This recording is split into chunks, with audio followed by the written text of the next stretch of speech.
Welcome to the weekend, everybody. You made it. Give yourselves a round of applause.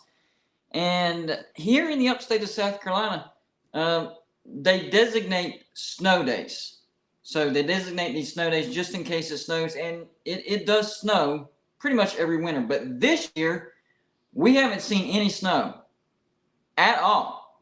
We haven't seen any snow. So they get 3 days off. They get Monday, Tuesday, and Wednesday off. So it's going to be like a 5-day weekend for them. So I don't know why I mentioned that. It was just on my brain. Anyways, we're on a regular weekend for everybody else. You made it. It's Friday. Let's go. And something I want to talk about is ever since this Pac-12 thing started where, the negotiations not doing very well. Their TV deal is looking like crap.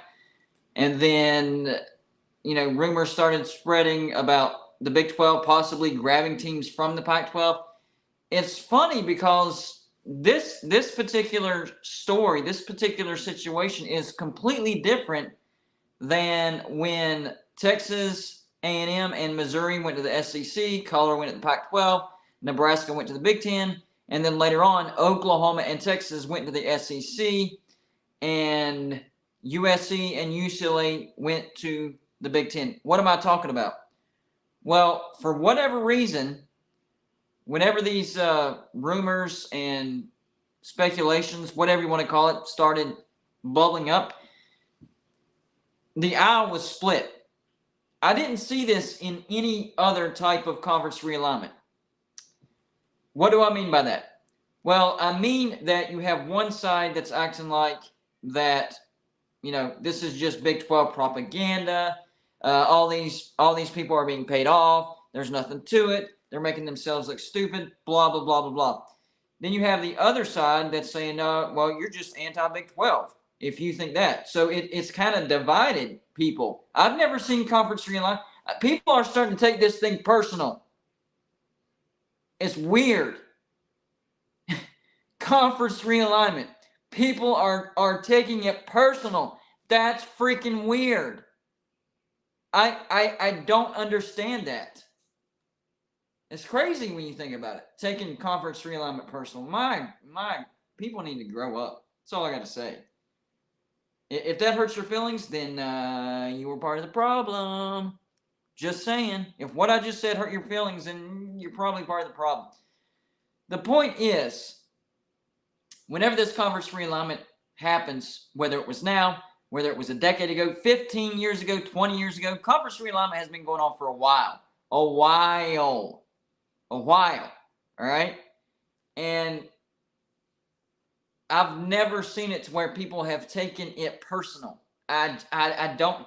And today, the athletic director of Utah answered a tweet by Dennis Dodd. And Dennis Dodd was saying, hey, I have inside information that Colorado, Arizona, Arizona State, Utah are in serious talks with the Big 12. And the tweet was the athletic director, I think his last name is Harlan, 4 words, give me a break. Set off a firestorm. Oh, see, that proves it. He said, give me a break, meaning that Utah is not interested, which means the rest of the teams aren't interested either. That proves it. Big 12 propaganda, guys. That's it. There's your proof. 4 words proved it. Number 1, wrong answer. Number 2, it still shows that you're taking it personal. And now you're just thinking that you're right, and you're trying to stick it to the people that have been talking about conference realignment. Listen, this channel right here, we talk college football. Do I speculate a lot? Yes, a lot. I admit it all the time. I do. But for some people to get mad at it, I mean, come on.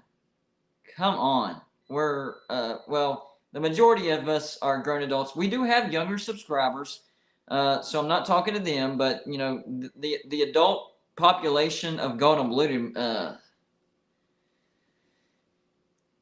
some of y'all wonder about sometimes. That's all I'm going to say. I've acted childish too. We've all done it. My point is, I didn't see it coming for Congress realignment. I didn't foresee people acting like a bunch of kids over Congress realignment because there was no precedent for it. I didn't see people acting like this when it happened before. Why now? Why now? It just doesn't make any sense. John Teal, thank you for the $5 donation. Says the people in Pac land know full well that Big 12 folks want to concur. Excuse me. Let me rewind. Let me repeat that. The people in Pac land know full well that Big 12 folks want to conquer our land and walk us in town square naked. I cannot read that right. The people in Pac land know full well that Big 12 folks want to conquer our land and walk us in town square naked so they can toss rotten fruit at us. I want to read that again. The people in Pac land know full well that Big 12 folks want to conquer our land and walk us in town square naked so they can toss rotten fruit at us. Haven't heard that one before, but it is funny. Yeah, that's what this is. That's what this is. Big 12 propaganda. And once it happens, we want to absolutely just humiliate these incoming members. Yeah, because that's happened before. We plan on humiliating BYU, UCF, Cincinnati, and Houston because they're new members, right? So the Four Corners, if they come to Big 12, we're gonna make fun of them as well, right? Let's see. I like that comment, John Till. You're putting things into perspective. It is funny. Don in Kansas, yes, I did go crazy when West Virginia was in danger of getting left out. What does that have to do with what I'm saying? Not understanding that. And I gave my reasons why I thought West Virginia should be in the ACC, but it's been a bad geographical fit for West Virginia. The Big 12 as a conference, I don't have a problem with the Big 12 as a conference. It's just, the traveling for football and all the other sports has taken a toll on West Virginia. So now that it looks like the ACC is in danger, now I want West Virginia to stay away from the ACC. I want what's best for West Virginia. So if you're pointing out that I was upset because I want what's best for West Virginia, yeah, 100% correct. I was very upset because it looked like West Virginia might not be in a Power 5 conference. Remember, the Big East it was going down. It was going down, and West Virginia was not getting picked up by the ACC. They made that clear, perfectly clear. And then the Big 12 saves us, and I am thankful for that. The point of the ACC videos is just, it's hard to convey that too, because most fans, their team fits in their conference. Like if you're a fan of Ohio State, you fit perfectly in the Big Ten. Now, I will say this, USC and UCLA fans, they will know how we feel because they are, pretty good distance from the Big Ten. So that's the one fan base or a couple fan bases that will understand how we feel. But if you look at pretty much all the fan bases, save Hawaii because they're across the ocean, nobody knows, to be basically separated from the rest of the conference. Now, Cincinnati and UCF come in, that helps a little bit, but the ACC falling apart and grabbing 4 teams, that would help. Larry Pilgrim, thank you for the $10 donation. Really appreciate your support. Said, Dodd made a statement that he got from who? I can tell you that Harlan doesn't have the information Dodd does. Yes. That's why he aimed it at Dodd. I know Whittingham doesn't even know yet. See, that's the thing. People forget that Dennis Dodd broke Oklahoma and Texas to the SEC first. He also broke USC and UCLA to the Big Ten first. All right? They forget about that. This one tweet makes all of that go away. Oh, the Utah athletic director really nailed Dennis Dodd. Give me a break. That really put him in his place, and it just proves that Dennis Dodd is on a Big 12 propaganda. Was he on a Big 12 propaganda whenever he broke Oklahoma and Texas to the SEC first, and UCLA and USC to the Big Ten first. See, it doesn't make any sense. These are just people that are upset because the Pac-12 is in danger, and I understand that. But to act like children and throw people under the bus for reporting what they're hearing. Dennis Dodd has 25 years of experience. He didn't just crawl off the bus yesterday and start reporting things and reports every little rumor that he hears. I do that, and I admit it. I report every little rumor that I hear. Why? Because it's entertaining. That's what this channel is about. It's entertaining. And then whatever happens, that's what we'll react on. So we look at the rumors, we look at the speculation, I pass it on to you guys, and let you make up your own mind. I'm not telling you what to think. I'll let you make up your own mind. And then we'll see what actually happens, and we'll all react together. But some people don't understand that. It's crazy. Hopefully I don't butcher your name. Sal Carmona. That's what it looks like. I think that I got it. If I didn't, Sal, let me know in the comments. Sal Carmona, thank you for the $4.99 donation. Says that Chrome Arizona helmet looks amazing right there. Keep doing your thing. Hit that like button, peeps. Oh yeah, I forgot to remind everybody to hit the like button. I would really appreciate that. It really does help the YouTube algorithm. But yes, Sal Carmona sent the Chrome Arizona. That is I was talking to my kids because this is like a ritual. Like I go to the post office after I pick up my kids. I check the mail, and whenever we have boxes, we all open them together. And whenever I opened this one, I was like, guys, I think this is the prettiest one. Red's not my favorite color, but I just like the shine of that. That's nice looking. That's pretty. And yeah, I'm allowed to say pretty, even though I'm a dude. I like it. It's pretty. Red. Now I already have. Hold on. Give me 1 second. We already have one Arizona helmet, but that's okay. I like the alternates. So keep that in mind. If y'all see a helmet of your team already here, it's okay. You can send an alternate. I'll display that as well. In fact, I have double Ohio State helmets and not even alternate. They're two exactly the same. Doesn't matter. I'll display them both.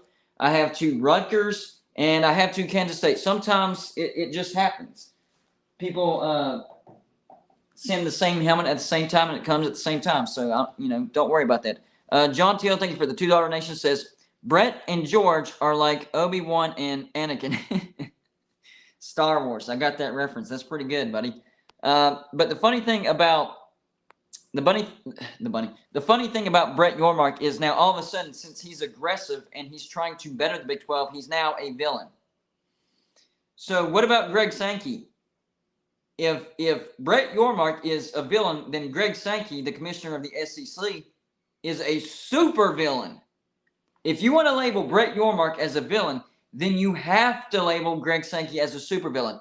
I don't think Greg Sankey is a supervillain. I think Greg Sankey did what he thought was best for the SEC, went out and got Texas A&M and Missouri first go around, good brands, and that was the foundation to get Texas and Oklahoma later on. And what happened? They got Texas and Oklahoma. He was thinking ahead, and it was brilliant. So I don't consider Greg Sankey a villain. I don't consider Brett Yormark a villain. I don't. I think they're trying to make the best decisions possible to make sure not only that their conference survives, but it's healthy. Survival and thriving are two separate things. Right now, the Pac-12 is barely surviving. Right now, the Big 12 is surviving. But he wants to take it to the next level. He wants the Big 12 to thrive. The Pac-12 is several steps away from thriving. When they lost USC and UCLA, they are reeling right now. That media deal, the number that I keep hearing over and over and over is $22 million per team per year. And on top of that, Oregon and Washington went unequal revenue share. And I believe, if my math is correct, with that terrible TV deal, the most that the Pac-12 could afford to pay them on unequal revenue share without totally shafting the rest of the conference is $30 million per team per year. Now, I also know that the Big Ten is interested in Oregon and Washington, and the amount that I'm hearing is a reduced revenue share, but it is $40 million per team per year. That is a gap of $10 million per team per year. Now, here's the thing. Oregon and Washington could still take that $30 million per year and stay in the Pac-12. They don't want to sign a grant of rights past 3 years. But don't forget, playoff expansion. So the point of Oregon and Washington taking a $10 million cut per year for 3 years is to see if they can get themselves in the playoffs by winning the Pac-12 championship. Because remember, if you win the Pac-12, you're getting to the playoffs. And that would make you some money. So are they going to go to the Big Ten sooner rather than later? Or are they going to take the pay cut and try to win the Pac-12 championship, make the playoffs, try to win some money, build their brand a little bit more? Maybe the next go around, the offer goes up a little bit. So instead of $40 million per team per year, it goes up to maybe $55 million per team per year. Who knows? Who knows? But I do think that Oregon and Washington definitely have a plan. They definitely want to go to the Big Ten, but they're going to do it their way. Whether it's now and make a little bit of money now and slowly work your way up until they're full revenue share members, or stay in the Pac-12, try to win the Pac-12, get to the playoffs, make you some money that way, build your brand even better, and maybe they'll offer you more in the future. And remember, Brett Yormark has offered them an invite that has an out clause. In other words, Brett Yormark is like, hey, we will take you in the Big 12. You will get paid a little bit more. And by the way, we have a clause in your contract that says, hey, if the Big Ten comes a calling, you can go. Pac-12 is not going to do that. I promise you. But Oregon and Washington, they have made it crystal clear they're not signing a grant of rights past 3 years because they don't want to have to pay a hefty fine to get out of a conference that looks like it's about to fall flat. So when they do sign that grant of rights, they want it to be as short as possible. That way, when the Big Ten does come a call, they don't have to pay that huge buyout. They're like, all right, Big Ten, you want us? We can get out in 2026, 2027, whatever it is. So we accept your invite. You're just going to have to wait unless you want to pay this buyout, whatever the case may be. So we'll see what happens with Oregon and Washington. They're still in play. As of right now, we haven't heard any type of signing of any TV deal or grant of rights, anything like that. So we'll see what happens. Will Klein, thank you for the $5 donation, says, to the Pac-12 survive by getting rid of all the religious affiliation rule. I think you mean can. Can the Pac-12 survive by getting rid of that religious affiliation rule? That's a good question. Well, would it help them any? It would have helped them with BYU. And I do think BYU would have helped the Pac-12. You lock in the Holy War.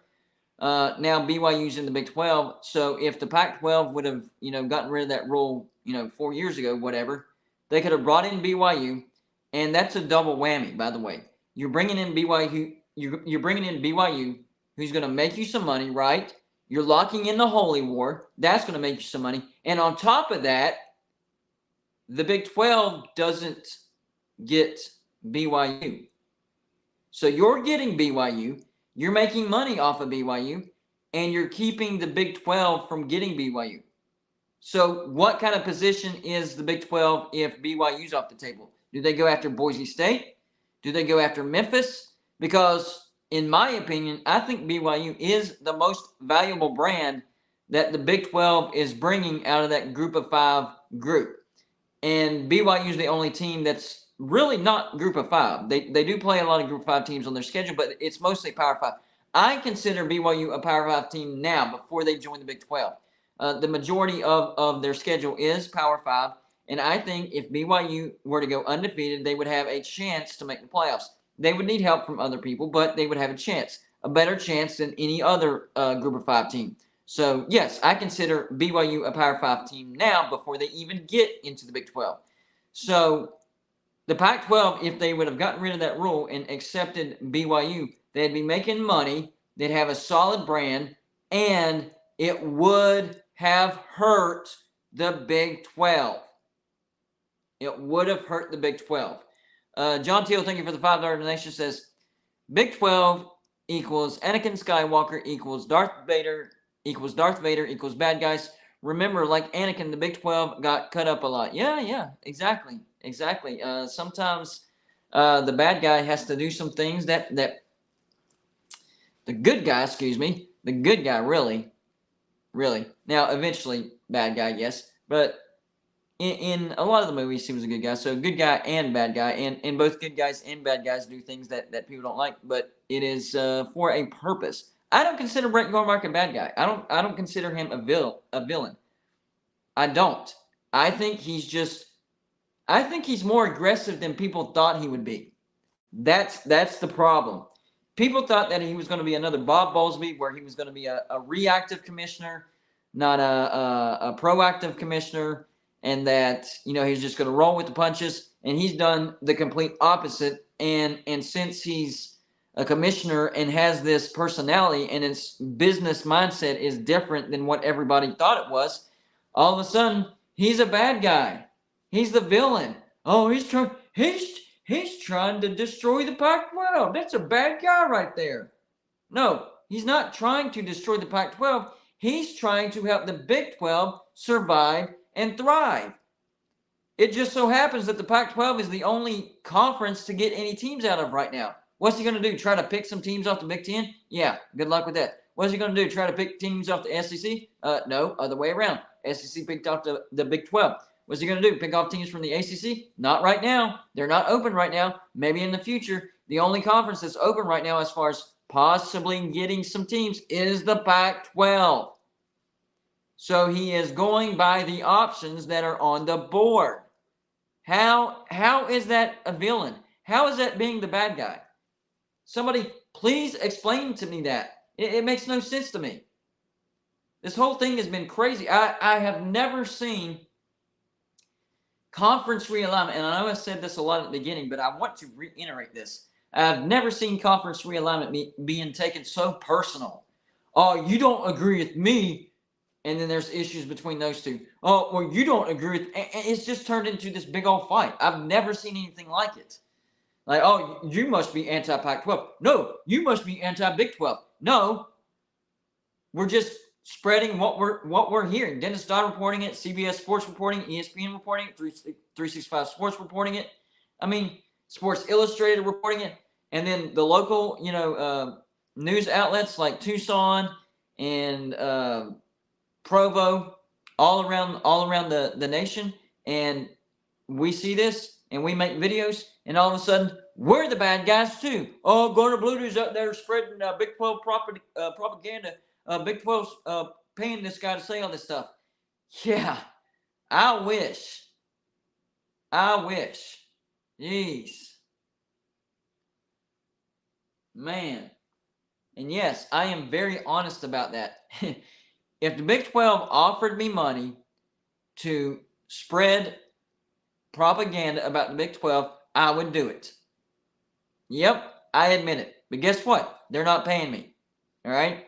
I'm just passing along what I'm seeing and what I'm hearing. And what is hilarious, that one little tweet by the Utah athletic director, Harlan, give me a break, responding to Dennis Dodd, all of a sudden, oh, see, we told you.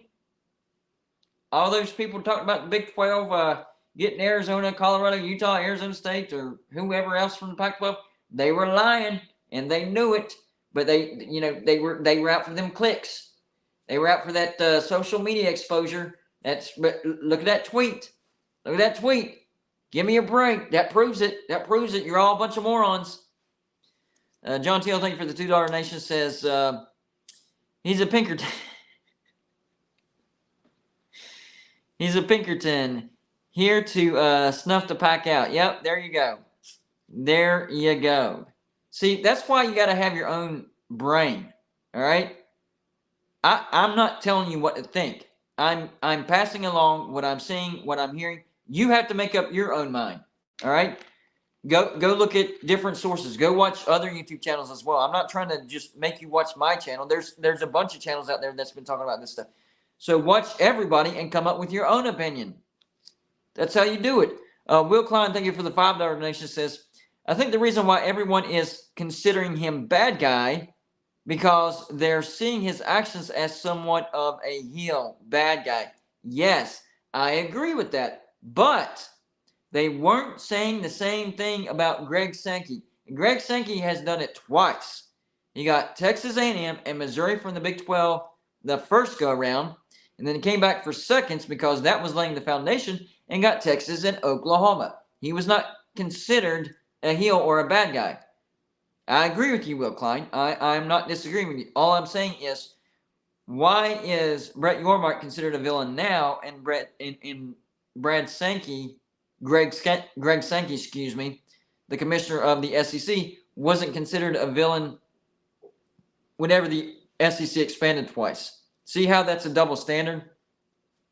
I'm not saying that Greg Sankey's a villain. I don't. I think Greg Sankey, just like Brett Yormark, is making decisions and doing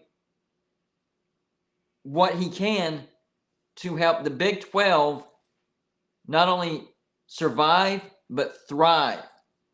That's what these commissioners get paid to do. They get paid to set up these conferences, yes, to survive first, and then the next step, thrive. That's what they get. Brett Yormark is doing his job, and he's doing it effectively. I think Gonzaga is a lock. I think Arizona is close to a lock, and I think Colorado is close to a lock. I think the Big 12 will be able to pull those 3 teams in. Okay? Now, Utah on the fence, and according to the athletic director, he thinks it's a joke, whatever that means. But like the comment stated earlier, not all the information is released to the athletic director, coaches, the lower downs. I want to hear from the Utah president. I want to hear from the Colorado president. I want to hear from the Arizona president. I want to hear from the Arizona State president. And over the past couple of days, it looks like Arizona State is having second thoughts. Arizona State might actually back out. I'm curious because I've heard that there's state legislation that locks Arizona and Arizona State together. So wherever Arizona goes, Arizona State has to go. And wherever Arizona State goes, Arizona has to go. So I'm going to do some research and figure out whether that's in place or not. Because if it is in place and Arizona wants to go to the Big 12 and Arizona State doesn't, how does that work out? Can Arizona State grant them a leave without the legislation affecting that? I don't know. I don't know. And remember, things change very, very quickly. I mean, what's happening today sometimes completely flips on its head tomorrow. We don't know what's going to happen tomorrow. We don't. We don't know what's going to happen tomorrow. One thing happens today, a completely different thing happened the day before, and then something happens the day after. John Teal, thank you for the $2 donation, says, not you, Brett the Pack Hitman Hart. That's funny. This is not a super chat, but I wanted to highlight this. Tim Prangley says, the Utah AD literally called out the Big 12 media circus on Twitter yesterday. See that word you put in there? Circus. Circus. So why is Big 12, people that talking about Big 12 pulling in the 4 corners or any of the teams in the Pac-12, why are they being considered a circus? That's what I'm not understanding, Tim. Maybe I misread that or I misinterpreted it. So if I did, please clarify that, because I'm not trying to, twist things or anything like that. I'm just saying that I mean that's what I've been talking about. Like, everybody's calling the Big 12 media a circus because a lot of Big 12 outlets have been talking about this. So they're just not supposed to talk about it. I'm confused here. I'm confused. Why is it a circus? Pepsi break.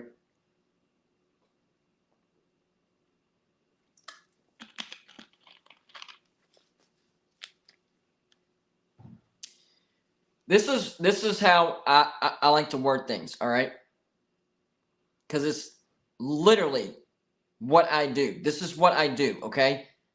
So, and I give you screenshots. I cite my sources, all that stuff. You want to call them fake, you want to call them this, that's fine, whatever. I'm doing my job. I've given you the information that you need to make your own decision. So your reaction, your decision, that's on your own, right? Now, if what I'm passing along doesn't pan out, then it doesn't pan out. and it looks like that's what I'm directly addressing. Tim Cranley says Golden Blue because it's all BS and speculation. Based on speculation and BS, it was directly from the Utah AD that they aren't going.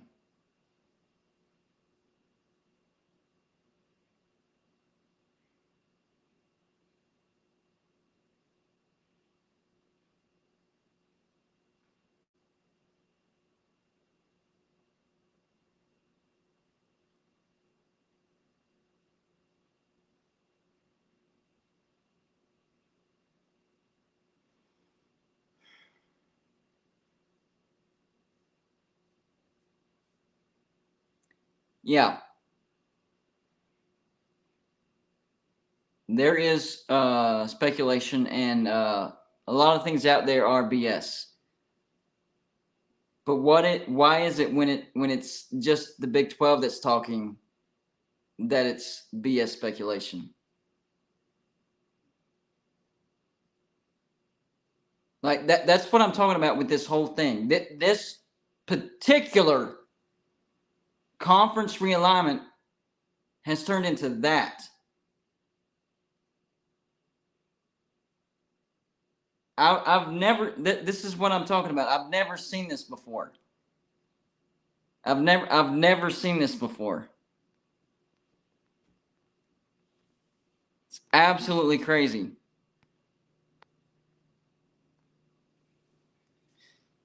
Oh man. But this is happening on a daily basis, so I'm used to it by now. But that's what I'm saying. Like, everybody's talking about it, so everybody's like BS. You can't just say it's Big 12 media because CBS is talking about it, ESPN is talking about it. So their Big 12 propaganda, their Big 12 media. That's what I'm not understanding. Like, people say that Big 12 BS and speculation. No, everybody is talking about it. So you need to pick the Big 12 out of that and say general BS and speculation. If you want to word it like that, that's fine. That's what I'm not understanding is people inserting Big 12 and all of a sudden the Big 12 is starting crap, basically. Starting arguments, propaganda, this, that. It's not that doesn't make any sense. That literally sounds like that people are saying only Big 12 related media is saying this, which is false. That is false. Incorrect. That's what doesn't make sense to me. If you want to call it BS, if you want to call it speculation, I'm okay with that. That happens all the time, all day, every day. All day, every day. That happens. I'm okay with that. But to call it Big 12 BS and speculation, that part's incorrect. That part's incorrect. You just say BS speculation. That's it. No need to insert, because you're narrowing it down to Big 12. Oh, the Big 12 started this. This is Big 12 propaganda. Big 12 media is what's spreading BS and speculation. Okay, if BS and speculation is being spread, it's being spread by everybody, not by the Big 12. That's what people are having issues separating. Excuse me. Larry Pilgrim, thank you for the $2 donation, says, does Harlan have media deal knowledge? Probably. It's possible. Definitely possible. I don't know how much they tell the athletic directors and all that stuff, or how far down the line before they know, like the timeline, all that stuff. But yeah, I would say he has at least some knowledge. Some knowledge. Yeah, absolutely. I would have to say so. But it's the thing that doesn't make sense is people targeting the Big 12. That's my point. I tried to make it clear earlier, so I'm going to try to explain it one more time. BS and speculation is part of the game. All right, everybody. I mean, it is, because it's a story. It's captivating. Like, it's all over social media. It's captivating the entire nation. Everybody, every college football fan base is talking about this. This is a national storyline. Okay, so you're going to have BS and speculation all over the nation, and there's going to be some truth in there, and there's going to be some lies in there, straight up. Okay, it is what it is. But you can't just narrow it down. It's just Big 12 BS speculation. What? What? No, everybody's talking about it. What? What are you talking about? Big 12? No, it's not just Big 12. It's BS and speculation. That's it. It's funny. And that's why, that's why people like myself, these YouTube channels, this is why we do this. And then we see what happens. We're giving you the information or misinformation. A lot of people like to use that word, misinformation, and letting you make up your own mind. If you agree with us, then you do. Then if you don't, you don't. It's fine. Either way. Okay? And then we see what happens. And then we react on what actually happens. So if a week from now, the Pac-12 rolls out and says, hey, we actually were able to nail down a $30 million per team per year deal with, I don't know, Amazon, ESPN, Apple, some type of combination like that. Okay. All right. Nobody's going to the Big 12. And then we talk about that. Why are you getting mad about Pac-12 teams possibly leaving to the Big 12? That's what I want to know. Why are people getting mad about this? Like, it's turned into like a conference war. Like, Big 12 hates the Pac-12, Pac-12 hates the Big 12. No.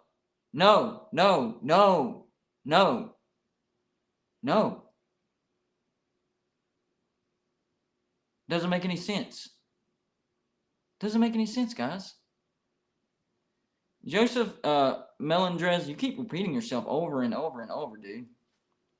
Might want to get that looked at. I don't know if there's a problem there or something, but anyways, I'm just trying to make sense of it. Like, why in this particular conference realignment was did it divide people, and people are taking things personal? I don't know.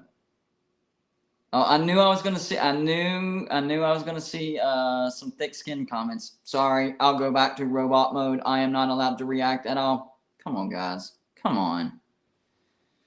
Oh my gosh. Now you know why I wear glasses, so y'all can't see how many times I roll my eyes. Sometimes might offend some people if they see me roll my eyes. Oh man. You gotta laugh sometimes, right? You gotta laugh sometimes, especially when things get a little bit uncomfortable. You gotta laugh sometimes. Yeah, when West Virginia sucks, yeah, it's definitely to cover up the tears. That and the clown makeup. For sure. But like, whatever happens with the Big 12 and the Pac-12, like if the Pac-12 gets a decent TV deal, nobody leaves, and the Big 12 gets nobody from the Pac-12, honestly, that's good for my team, because the Big 12 adding teams on the west side, that actually hurts West Virginia's schedule. Like,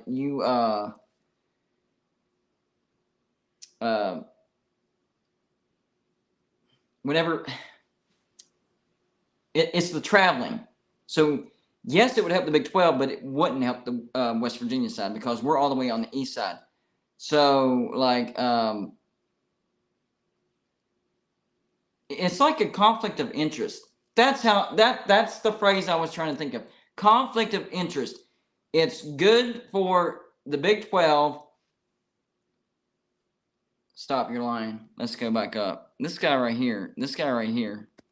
You're swirling down the drain. Look at this guy. Guys. Let's see, where'd he go? I know he's still doing it too. How many times? Is that 2 times he said lies? I know he said something else up here. Let's see. Let's keep going. Oh, 3rd time he said lies. Okay, there you go. The lie counter is up to 3. Fake information, close, but not. He didn't say the word lie. What else? What else? Maybe that was his first comment. Oh, this one wasn't about me. This was about Brett Yormark. Big 12 hired that snake, Brett Yormark, right? Dude, stop embarrassing yourself. What are you doing?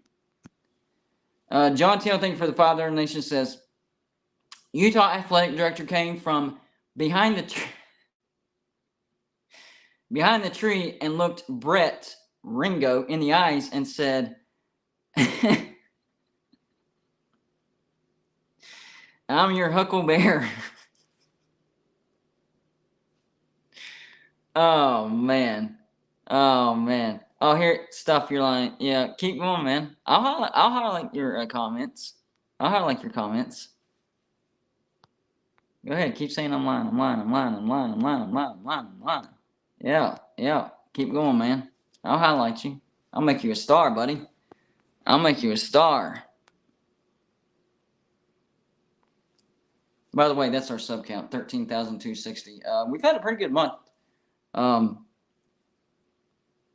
February is supposed to be like one of the worst months whenever you're a college football YouTuber, but because of this Pac-12, Big 12 drama going on, it's actually been a really good month. So if you like drama and speculation and entertainment, hit the subscribe button. That's what we do here. We keep things entertaining to the best of our ability. Oh, you know it's bad whenever Tim's telling you to settle down. Oh, man. Oh, man. Man. My point is, whatever direction this goes, let me be clear about something. Nobody knows what's actually going to happen. All right? These aren't predictions or fortune telling or looking into the future. Nobody knows what's going to happen because, listen, back whenever Texas was literally, 24 hours away from signing the Pac-12 deal. Everybody had Texas going to the Pac-12. It was a done deal. Things happened, and they didn't sign. All right? So until something actually happens, nobody knows what happens. So all this different information, misinformation, BS, speculation, whatever you want to call it, it's all the same. It's all the same. So even if you hear something, the Utah athletic director refuted that today. Well, guess what? That could change tomorrow too. So all this is fluid. All this is ever changing. What's true today may not be true tomorrow, and what's true tomorrow might not be true the next day, and what was true that day might not have been true the day before. You know, it's something different every day. Every day. There he is. How can you say that? It's been nothing but I've got sources. You don't watch Golden Blue, dude, man. You just ratted on yourself right there. You just ratted on yourself right there. All right. I thought you were going to do better than that. Now I'm kind of bored with you. Anyways, I mean, that's the way conference realignment is. I learned a valuable lesson because I made one concrete prediction, and that was West Virginia and Notre Dame to the ACC. That was right after Oklahoma and Texas said that they were going to the SEC. All right, so I had two sources that were really close to the situation. I'm talking inside the ACC, like inside of it. Okay, and I was like, all right, I'm going to make videos. Is that cool? Yes, it's going to happen. It's going to happen. I even made timelines. I made like maybe 20 videos within a month, and it never happened. So what was the lesson I learned there? It doesn't matter how good you think your sources are. Until it happens, nothing is certain. Nothing is certain. So this is still going to be changing. Maybe only one team leaves the Pac-12 for the Big 12. Maybe it's Gonzaga and Colorado, or Gonzaga and Arizona. Maybe it's just Gonzaga. Maybe it's nobody. Maybe everybody turns their back on the Big 12. Maybe the Big 12 is able to pull 6 teams out of the Pac-12. We'll see when it actually gets here, but until it actually gets here, guess what? The rumor mill is going to be a-flying. And you're going to see different stuff from different avenues.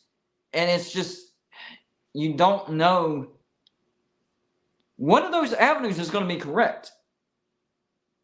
The problem is figuring out which avenue that is. That's the problem. And now that the Utah athletic director tweeted 4 words, give me a break. Now the rumor mill is, oh man, Pac-12 made the Big 12 look foolish because the Utah athletic director just confirmed that nobody from the Pac-12 is talking to the Big 12. They got that out of 4 words. Give me a break. All that information, a wealth of information from 4 words. Wealth of information from 4 words. Give me a break. I will say this. Maybe that tells us that Utah's not interested. I can buy that. That I can buy. Okay? Maybe he's like, don't want to hear it anymore. Utah's not interested. I can buy that. But to take those 4, and that's all we've heard from the Pac-12. That's all we heard from the Pac-12. That's it. That 4-word tweet, that is it. My question is this. So if the Pac-12 is locking down a TV deal that's going to keep everybody together, wouldn't they want to be giving out like press conferences to shut down the negativity? I mean, the Pac-12 is surrounded by negativity right now. Surrounded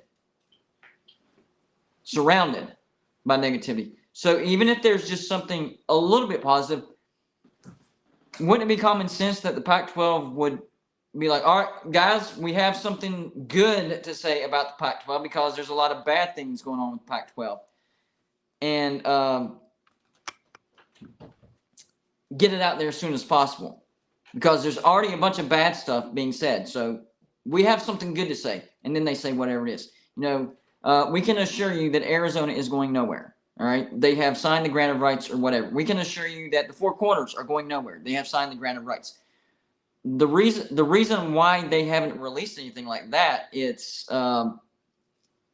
nobody signed the grant of rights. That's what's keeping the moment these teams sign the grant of rights, that's when everything, that is the for certain thing right there. That would shut everything down. Everything down. That would shut it down. But the reason why all this speculation and rumors and BS, whatever you want to call it, is still going on, they haven't signed the grant of rights. And trust me, the moment those grant of rights are signed, it will be announced. Aaron Wilson, thank you for the $2 donation, says, hit that vape like you owe it money and barrel roll. Yeah, I was a chain smoker for like 15 years of my life, and it definitely got me off of that. If you're not a smoker, then don't do it because nicotine is addictive. I am not promoting vaping, but it did get me off of cigarettes. So if you're trying to quit smoking, I'm telling you, if nothing else has worked, and this is a rabbit trail a little bit. This is a last ditch effort. All right. The best thing to do is to quit smoking. All right. That's the bottom line. But if it's that difficult, then vaping is the next best thing. So little mini story behind going to bleeding. Now, so another thing that makes me really think is this is a bad TV deal, what we're hearing. Why is the Pac-12 thinking about brands that they never would have thought of before? 5 years ago, if you would have went up to Pac-12 fans and been like, hey, one day the Pac-12 is going to be interested in San Diego State, Colorado State, SMU, possibly Fresno State, they'd be like, no. Why? No. Okay. And I know USC and usually leaving hurt them, and whenever you're hurt like that, you make decisions that you normally wouldn't make. But to me, that tells me that the Pac-12 might know that they're about to lose members, because bringing in those group of 5 teams, they're not bumping up that TV deal. In fact, that's more mouths to feed. Why would they be bringing in these group of 5 teams if they didn't think that they were losing members? Why would you just bring in teams to have more mouths to feed instead of trying to get Power 5 teams to add value to your TV deal. It doesn't make sense when you think about it. John Teal, thank you for the $2 donation, says, and Kevin Warren in the shadows like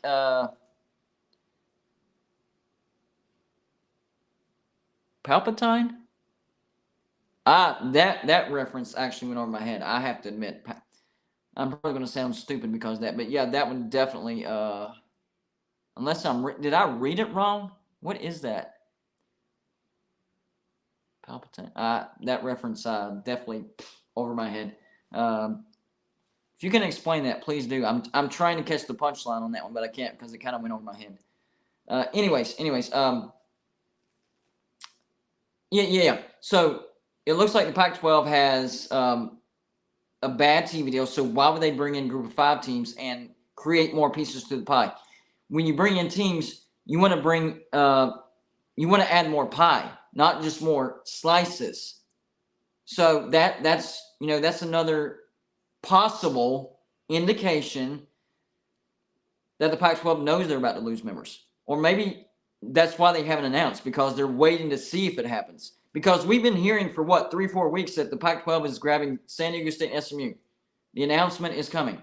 The announcement is coming. The announcement is coming. And the announcement never came. So it could be that they have these Group of 5 members.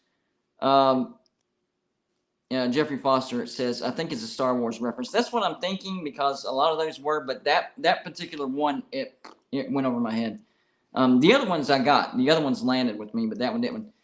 So that could be a reason why, we haven't heard any announcement that they're grabbing Group of 5, because they're still waiting to see if anybody leaves from the Pac-12. Because honestly, if nobody leaves the Pac-12, then there's no reason to bring in the Group of 5, because it's going to lower everybody's money. And we already know that Oregon and Washington want unequal revenue share. Why would you add teams that aren't adding to the revenue, and you just got to split the pie more? So that would be my guess about the Group of 5 situation. Shorts All Year said Palpatine is a Star Wars reference. He was Darth Vader master. Okay.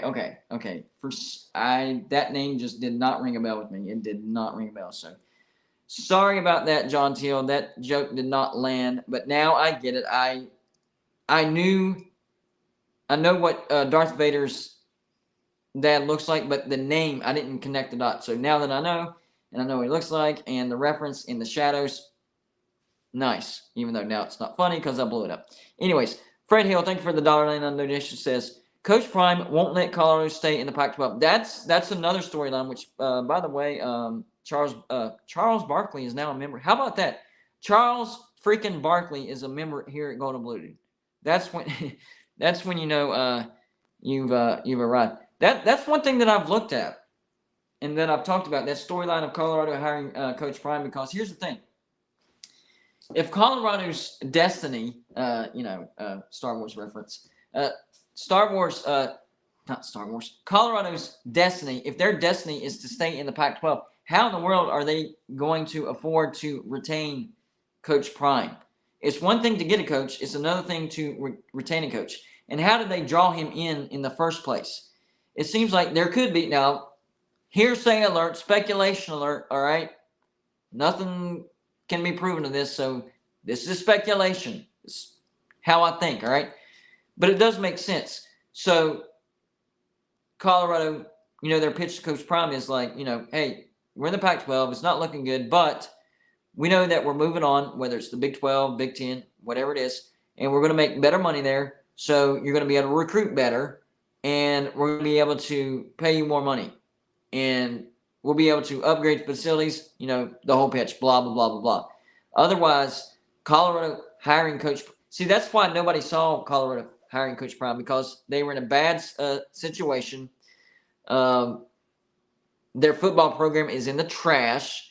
They're in the Pac-12. The TV deal's not looking good. So Coach Prime to call – the only thing that made sense was it would be easy to make Colorado look any better than what they did last year, because it was historically bad last year. Historically bad last year. So that was a good reason. Hey, I can go to Colorado, and even if I have a 4-8 season, I'll look like a god, because the team will look way better than last year. Other than that, it really doesn't make sense, especially since his Deion's region is more the southeast, so he's definitely outside of his comfort zone. There had to have been something else that drew him into Colorado. John Teal, thank you for the $2 nation, says Palpatine was one in the hood. Yes, top bad guy. He was the old looking white. Yeah, I know. Yeah. I knew who he was, but I didn't know who the name was. So he's like the most evil looking of them all. I gotcha. And that's the reference to Brett Yormark. Kind of funny now that I think about it. I wish I would have got it when I read it the first time. That would have landed. Anyways, but yeah, what he was talking about, as far as the Palpatine reference that I didn't get, and that's actually true. Brett Yormark is being labeled a villain, a bad guy, because he's trying to get these Pac-12 teams to join the Big 12. Well, why wasn't any of the other conference commissioners, whenever they expanded their conference and they went out and got new members, why weren't they labeled the bad guy? Is something's weird about this situation, that Pac-12 fan bases, not everybody, I don't want to lump all the Pac-12 fan bases into this, but the ones that are doing the chirping are Pac-12 fans, and they have taken this personal. Like, I've never seen fans of teams take conference realignment so personal. It's weird. You would think they would want what's best for their team. And so if the Pac-12 is in a bad situation and the Big 12 is a better situation, wouldn't you want your team to be in the better situation? Isn't that why Colorado left the Big 12 and went to the Pac-12 in the first place? Because they were going to a better situation. And now that the Pac-12 is looking bad, wouldn't Colorado fans want them to go back to the Big 12 since it's a better situation? That's where I get confused. Like, why are they wanting to remain in a conference that's on very shaky ground right now? Not so much why do they want to remain in the conference on shaky ground. Why are they taking it personal? Why did it get to this point as far as people getting mad? Like, people are getting mad and whining about it and pouting about it and getting in arguments and everything. It is crazy. Hank, yes, I am accustomed to making people mad. But what I'm saying is, it's not just me. It's everybody is getting mad at this particular situation. And I've just never seen people acting so immature and mad and talking behind my back.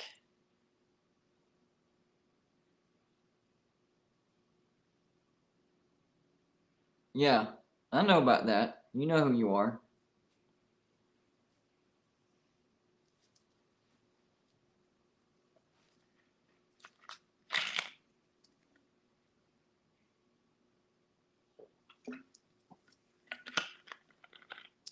Golden Bluetooth's off the rails. You need to get him back on track. He's losing support. He's losing subscribers. You know who you are. This is a record breaker right here. This is a big time donation, and we greatly appreciate it. Charles, I told you earlier, this right here, Charles Barkley, $100 super chat. New record. This says, the first AD to say anything triggers Y fans. But yet, remember, Utah has been in how many Pac-12 championships in the last 5 years? Yes. 1% of Y fans on here are triggered because they just know. Tell us how you really feel, man. This is good right here. Grew up in Texas, so Big 12 runs deep. Smash USC for one more year, LOL. Yeah, so I guess what I want to ask you is,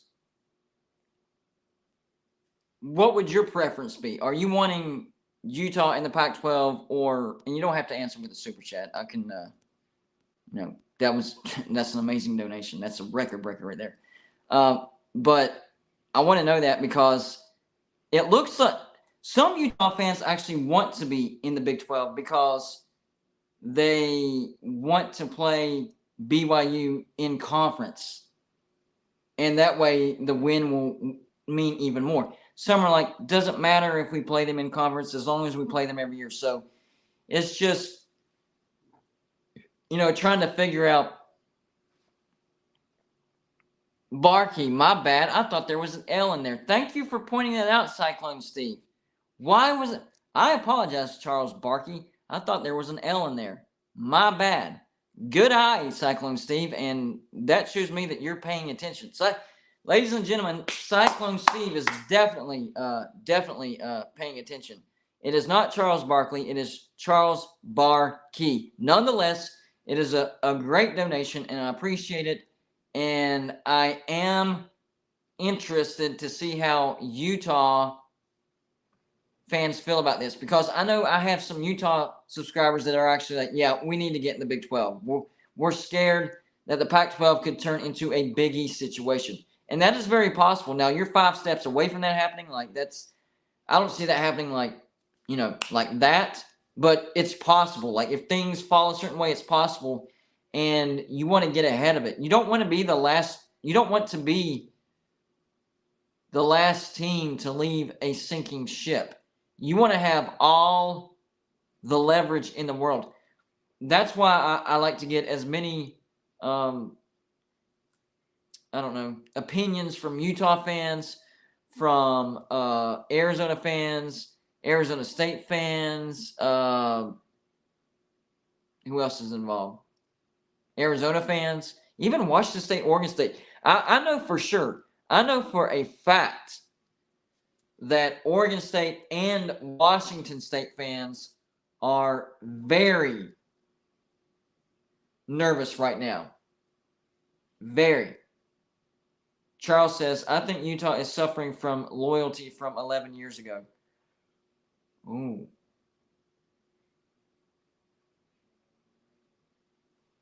That's the bottom line. Most fans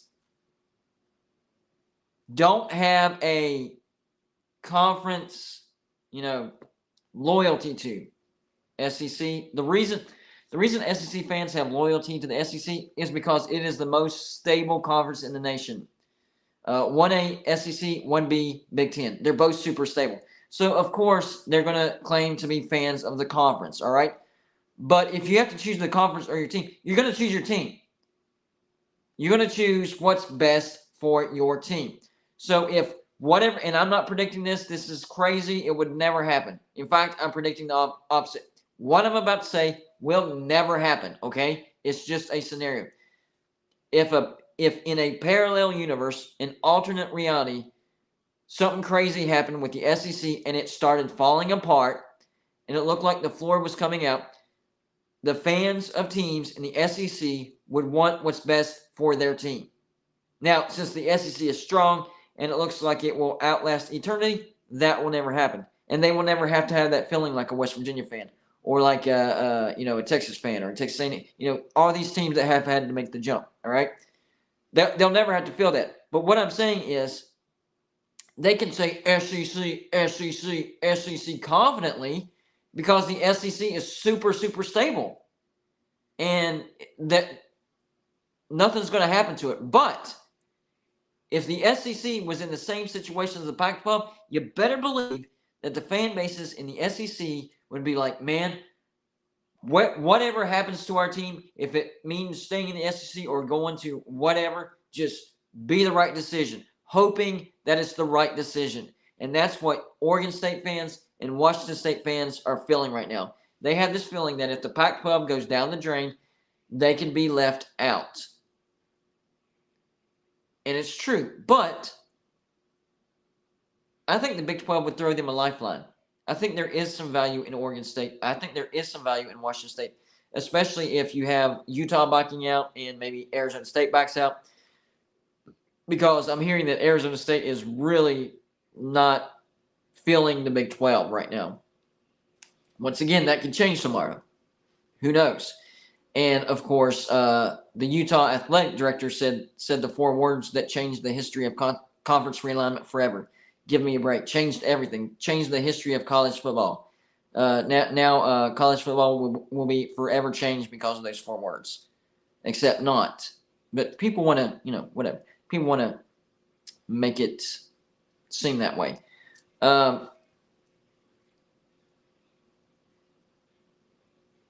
So you have to hope that your teams make the right decision. And even though you can't see me, I'm still reading the comments, and I'm seeing comment after comment after comment about the research thing. Well, if teams keep jumping, USC and UCLA jumped, right?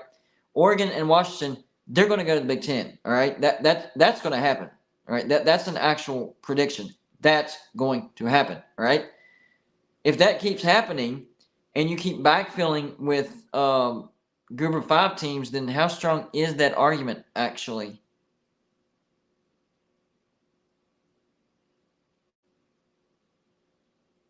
Oh yeah. Oh, Oregon will be going to the Big Ten. Yes, they will. Them and Washington, and they might have to take it at a reduced share, but well, okay, you got a point. Maybe Washington definitely. I think Oregon will be their partner because unless Washington goes with Stanford, it could be Washington and Stanford, but there's still going to be more. The point is, there's going to be more teams to leave the Pac-12. At what point is that argument no longer valid? Because you're 1 by 1 or 2 by 2, these research academies that keep the Pac-12 together with that research money, they're leaving. So how long is that argument going to be valid? Like if teams keep leaving and the Pac-12 keeps having to backfill, then that's not an argument anymore. 2 more teams leave, and now you're down to 8. And then what if the Big Ten wants Cal and Stanford? I think that's a real possibility. In fact, I think the Big Ten can grab Cal and Stanford first because their academics, their research, their endowments are much, much bigger than Washington and Oregon's. So they could actually take them first, and then Oregon and Washington. And then you're down to 6. So this is all about being not the last man standing. You don't want to be the last team to make a move. That's kind of what spearheads conference realignment. That's why you see things happen quickly, because they're like, oh, I heard that they're going to make a move. Nope, we actually need to make a move first. John T.L., thank you for the $2 donation, says, Utah likes the prestige of being with Stanford and Cal. I agree with that, but at the same time, I think there's a big-time chance of Stanford and Cal going to the Big Ten as well. And USC and UCLA, I mean, yes, Stanford and Cal are very academically prestigious, but the Pac-12 is not the same conference without USC and UCLA. Stanford and Cal cannot carry that conference. As elite as they may be, they cannot carry that conference. Especially with a TV deal. Like, I understand the research argument, but this is about a crappy TV deal that people are talking about. And on top of that, some of the bigger brands are wanting unequal revenue share, which is going to make it even worse for the rest, for the rest of the teams in there. How long are the other teams that aren't Oregon, Washington, or Oregon, Stanford, Cal, or maybe it's just what combination of a few teams wanting unequal revenue share, and with a bad TV deal, that makes the unequal revenue share worse. And that's why I think the Pac-12 is looking at these group of 5 teams, because they know that these other bigger brands like your Colorado, your Arizona, maybe Oregon State, Washington State, who knows about Utah, Arizona State. They're not happy with the unequal revenue share with a bad TV deal, so they're like, all right, looks like these guys might be going, so we need some people to take their place. Otherwise, it really just doesn't make sense. It really doesn't. Because you want to add teams that add value to the TV deal. Maybe there's something I'm missing. I don't know. Bottom line is, whenever what's going to happen happens, then we'll be able to react to it. We're not reacting to anything. Nothing has happened. That's why I don't understand why people have gotten personal about this. Nothing has happened. And yet, Big 12 propaganda, all these guys are getting paid by the Big 12 to say all this stuff. What are you talking about? What are you talking about?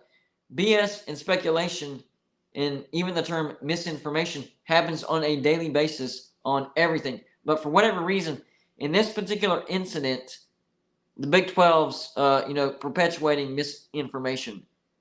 What good does that do the Big 12? Like, what is the Big 12 getting out of all this?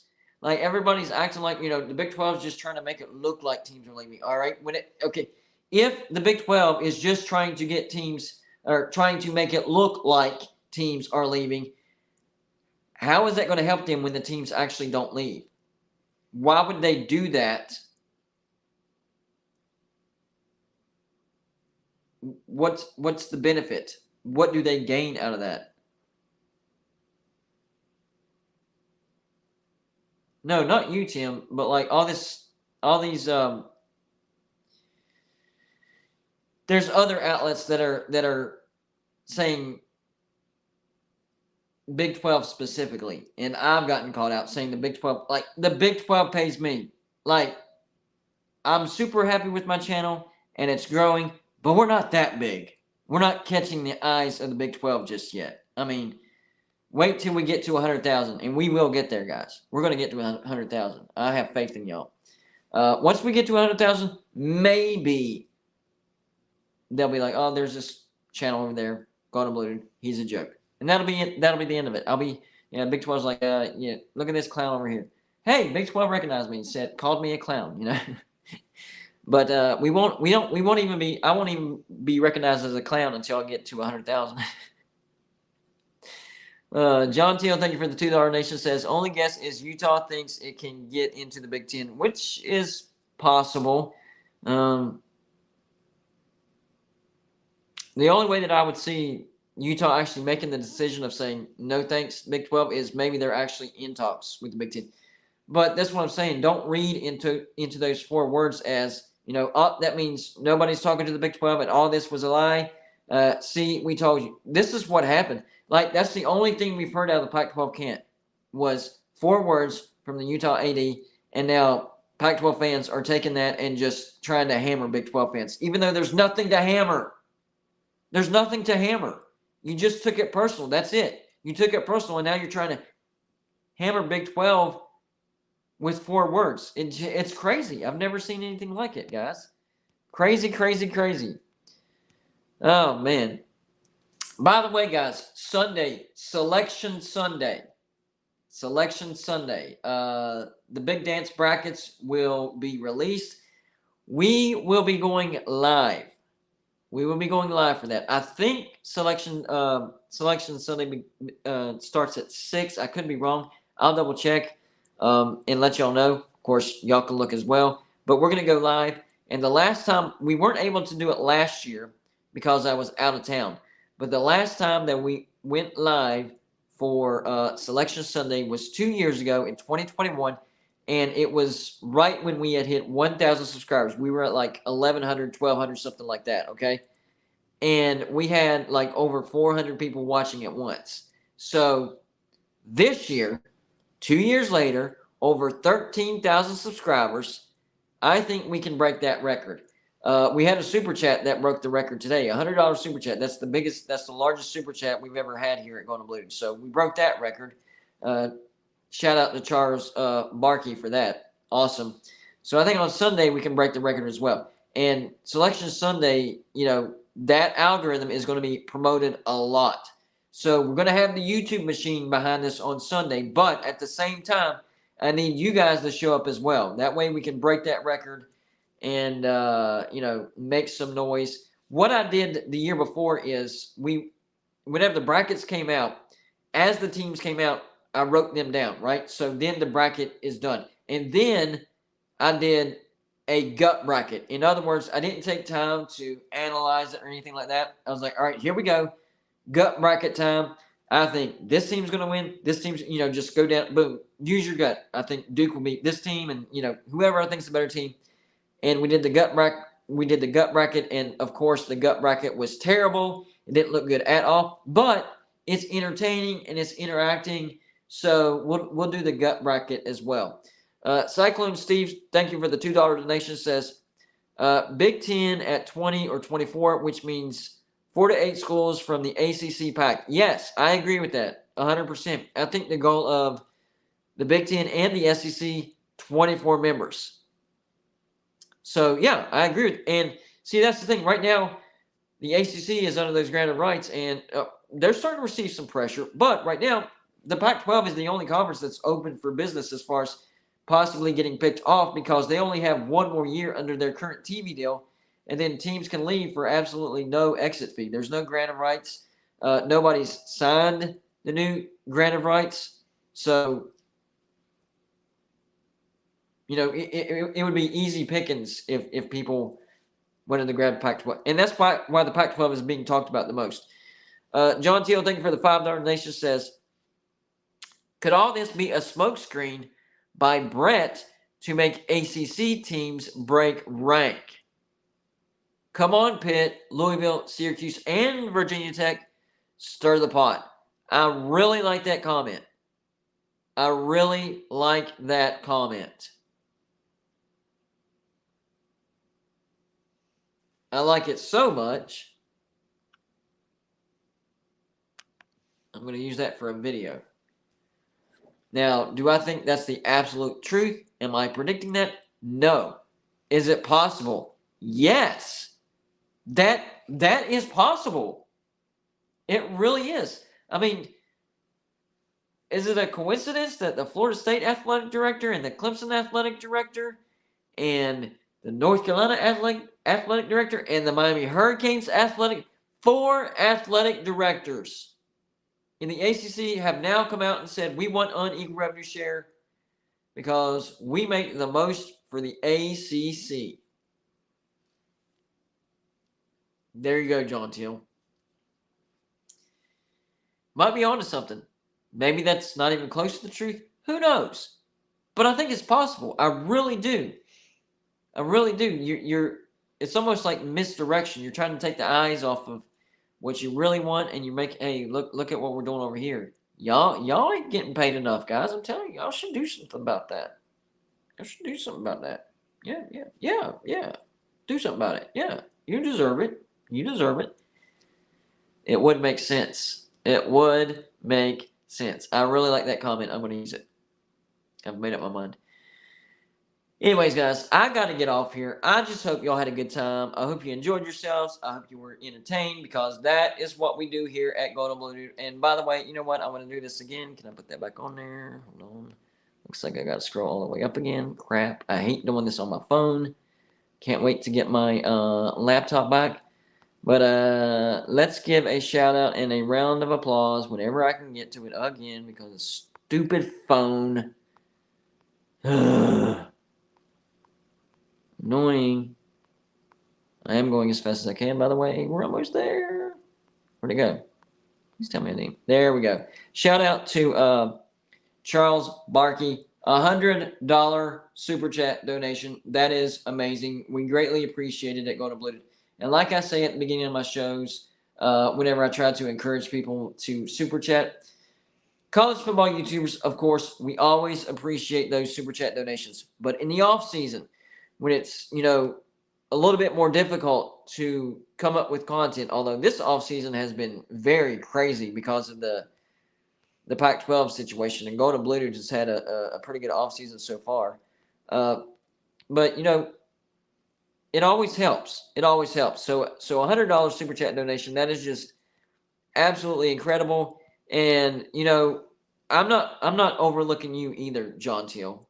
I know you don't send 100 at once, but you've donated a lot. So shout out John Teal as well.